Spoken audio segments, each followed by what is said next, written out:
It's Friday, Friday. Thank God it's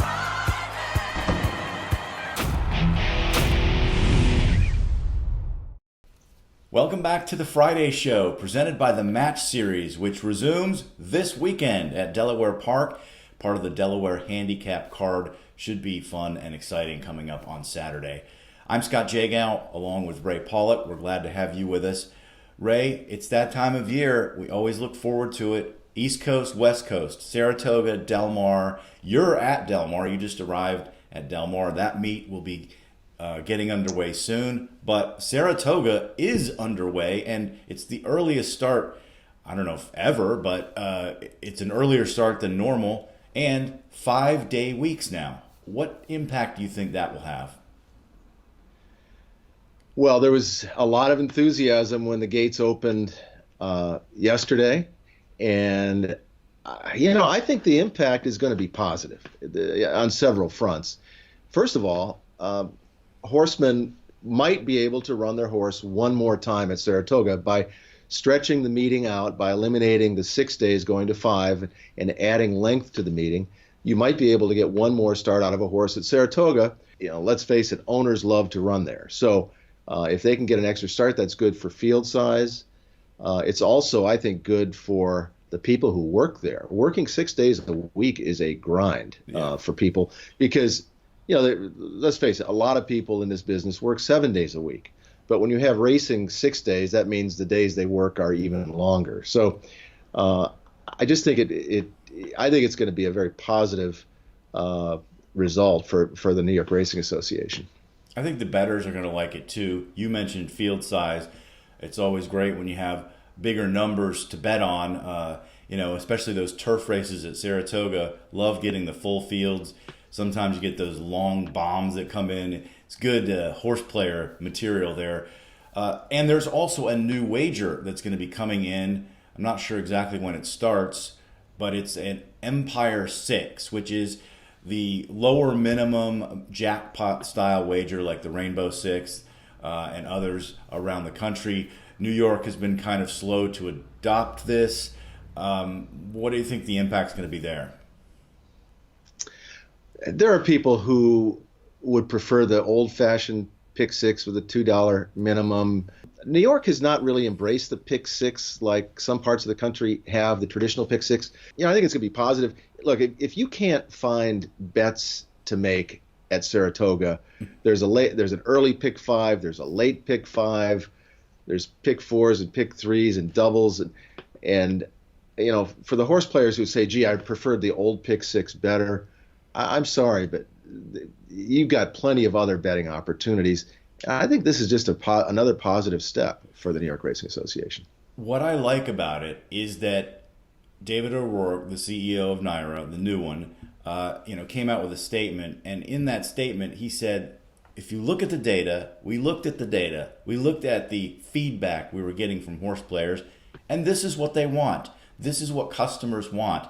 That is fairly refreshing in an industry that sometimes in the past, although they're getting better about this, is doing things no matter what the horse player thinks. So here you have an example of them listening to the horse player, and while there are people who think it's a sucker bet and they like the $2 minimum, that excludes a lot of horse players.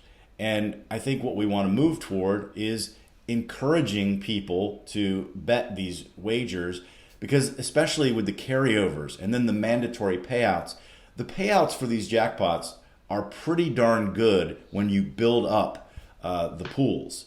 And, there's a shot at getting a single ticket, but that's not really realistic. I mean, you can still have a good payout when there's multiple tickets because the pools get so big, and you can spread out when you have a 20-cent minimum. So I like it.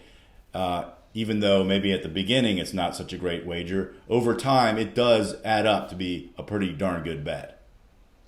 Yeah, I think one of the things that happens with jackpot bets is big players really spread out. And so when there are days when it's pretty formful, maybe a long shot or two in the sequence, the pools are really big because of those larger players who are trying to be the only winners. So on days when you have 3, 4, or 5 favorites, the payoffs are actually better probably than they should be, even when you're carving out that jackpot percentage that carries over to the next day.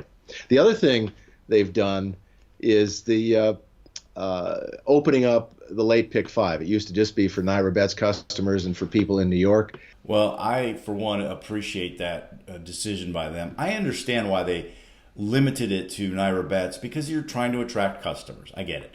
But at this point, most people have decided who their favorite ADW is.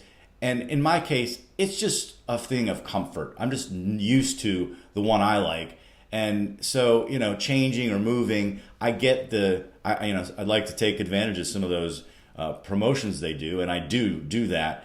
But I seem to end up going back to the one that I'm comfortable with. So I understand why they made that decision, because a lot of people have already settled on their ADW provider. All right, well, we have a poll about this pick 6. Do you like it or not? That's a simple question. The new Empire 6 that'll be coming at Saratoga. Well, somebody who will not be coming to Saratoga is Jerry Hollendorfer, the Hall of Fame trainer who has now been pretty much banished from New York tracks, Stronach Group tracks, and now Del Mar. We still really don't have a crystal clear explanation of why this suddenly happened. What are your thoughts? Well, I think like a lot of people, I would like to know the reasoning behind the decision by the Stronach Group and the reason behind the decision by the New York Racing Association to reverse course. As you know, when there was speculation about whether or not he could go to New York, the New York Racing Association put out a press release saying that Jerry Hollendorfer would be able to stable and race here. Then they reversed course without giving an explanation.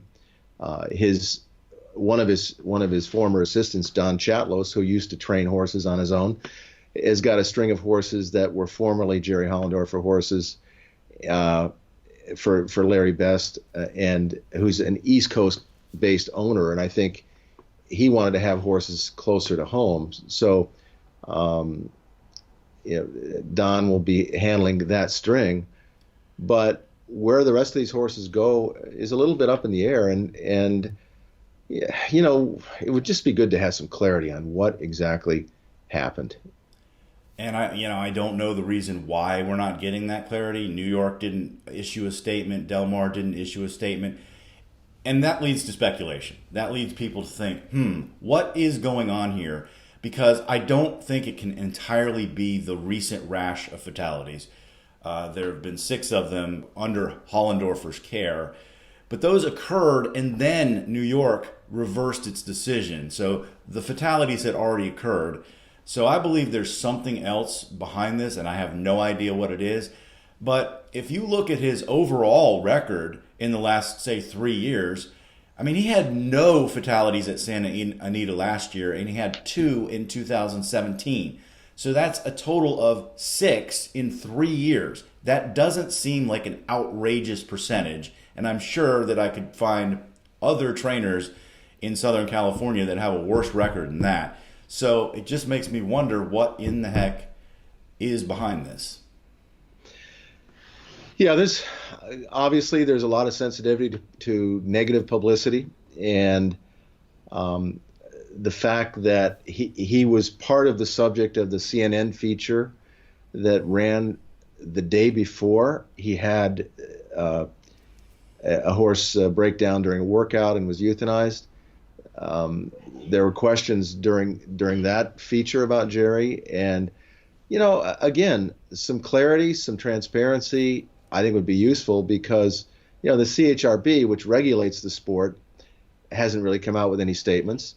Del Mar is a state-owned property that's leased by the Del Mar Thoroughbred Club, so the private property rights of a racetrack that's owned by the state might be slightly different than Santa Anita, which is a privately owned piece of property.